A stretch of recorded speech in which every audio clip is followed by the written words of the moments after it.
Hello, good afternoon, and welcome to week 28 of the 100 Greatest Artists of All Time. Today we're going to talk about a group beginning with D from Midlands. Let's give you a clue. The story starts with Kevin Rowland, a guy called Kevin Rowland, who was a hairdresser from Birmingham, but was a very serious musician. He dreamed of being in a successful band. His first two bands were Lucy and the Lovers, a glam rock band, and the Killjoys, who were one of the nearly bands of the 1976 and 1977 punk explosion. You might get one track by them on a 5 CD compilation. But in 1978, with Kevin Archer, a guitarist and singer who had also been in the Killjoys, he wrote a song called Tell Me When My Light Turns Green, a song which wouldn't have sounded out of place at a Northern Soul night in Wigan Casino. The band name of Dexys Midnight Runners was another nod to the Northern Soul scene because a dexedrine was an amphetamine drug which was popular at the Northern Soul night spots to keep the dancers awake all night. The two of them then set about recruiting a large band, replete with a full horn section. You're always in good hands, I feel, when you've got a horn section in a band. It's always a very good sign. And he demanded that anybody who wanted to join had to give up their day job and rehearse all day long. They had to take it as seriously as him. Bernie Rhodes, the Clash manager, got involved and arranged some support slots for Dexys with the specials.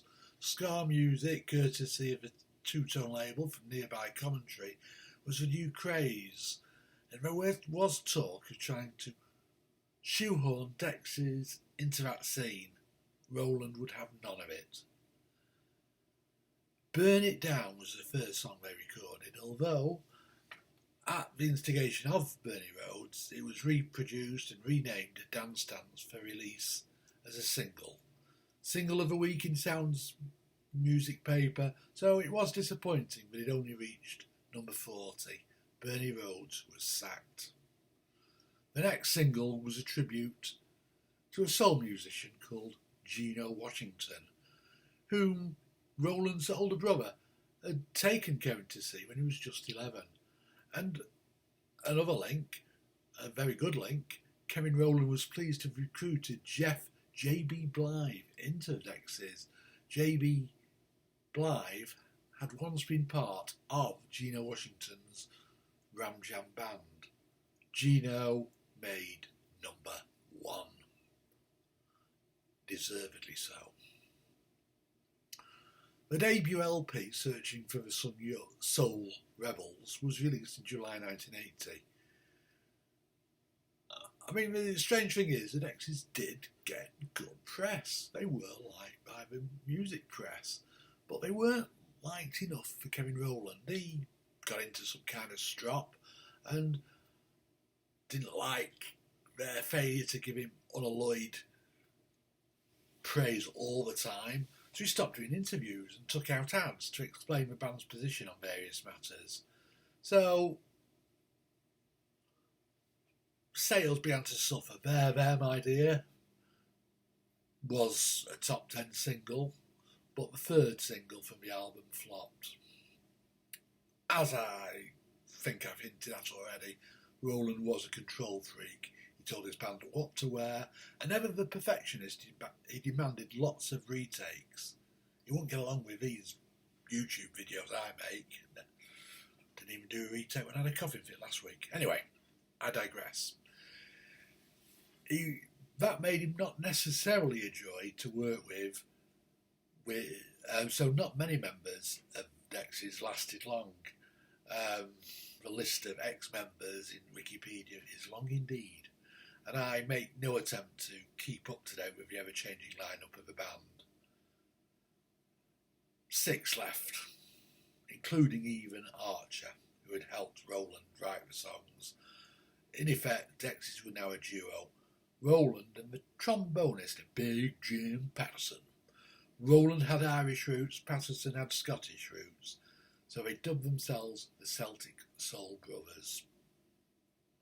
It did not bode well, however, that the EMI did not renew the Dexys record contract, so they moved to Mercury and planned the future. First, Roland dressed the new band in hooded tops, boxing boots and ponytails, and even took them on runs.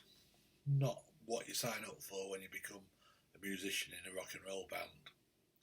But Roland claimed the togetherness of running along together just gets that fighting spirit going. Pre-show drinking was a strict no-no. What sort of band was this?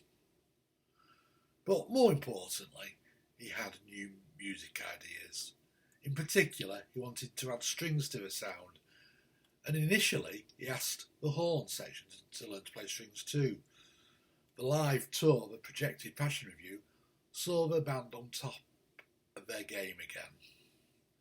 Suitably encouraged, he recruited a violin section, which he called the Emerald Express, and let the horn section, the TKO horns, get back to what they did best. As he wanted to give the music an Irish Celtic flavour, the leader of these violinists, Helen Bevington, was given the name of Helen O'Hara. To hammer home the Irish angle, the new look for the band, the new dress code, was dungarees, scarves and other assorted garments. Through 1982 they worked on the 2IA album, blending the soul of the first album with Irish folk. It was a classic album. I thought the first single, The Celtic Soul Brothers, was marvellous, quite unlike anything I'd heard before. Mystifyingly, it only reached number 45 on the UK charts. Perhaps you couldn't get anything so imaginative into the charts, but the next single, Come On Eileen, was in similar vein. What chance did it stand?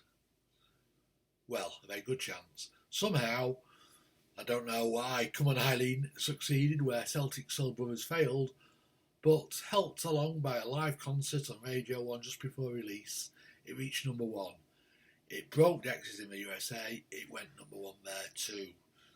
Problem is, with that track, it's played so often these days, you don't really need to hear it on my Spotify playlist, which always accompanies these YouTube videos, you know, as my hour of Spotify playlist. So you don't need it on my playlist to hear it. I'm sick of the song, actually. It apparently, Come On Eileen is second only to Dancing Queen as the most played song at parties. The third single from the album was a sped up version of the Van Morrison song, Jackie Wilson Said. It made the top 5. A successful tour followed. The band had peaked. After 2IA, the next single, Let's Get This Straight From the Start, was only number 18. They lost momentum because the next album took 3 years to come out, and it was too big a shift in style. Its big new innovation was excessive use of spoken segments within the music, not rapping so much as recorded conversations. Thing is, with conversations on record, even if you find them interesting on the first listen, unlike music, spoken word doesn't, I don't think, stand up to repeated listening. Another problem was that Roland's at first refused to issue any singles to promote the album. He eventually relented and did a 3-minute edit of a 12-minute track, This Is What She's Like, but it was too late. Actually, critics have spoken of this album as a lost masterpiece, but they weren't as kind as that when it was released. I don't think it's a lost classic. It was a bit pretentious, I thought, but it does have good moments.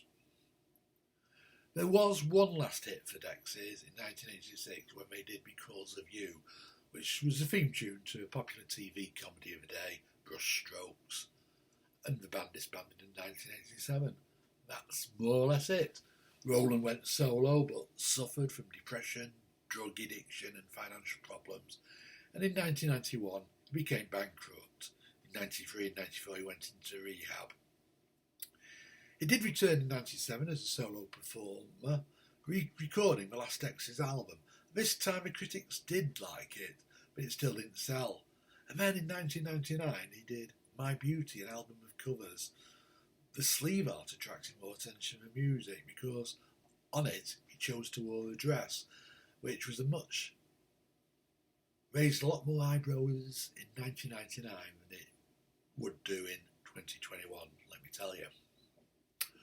There have been brief reunions of Dexys in the years since, and even a couple of albums in 2012 and 2016, but nothing has recaptured the glory days of the early 80s, the Dexys Midnight Runners.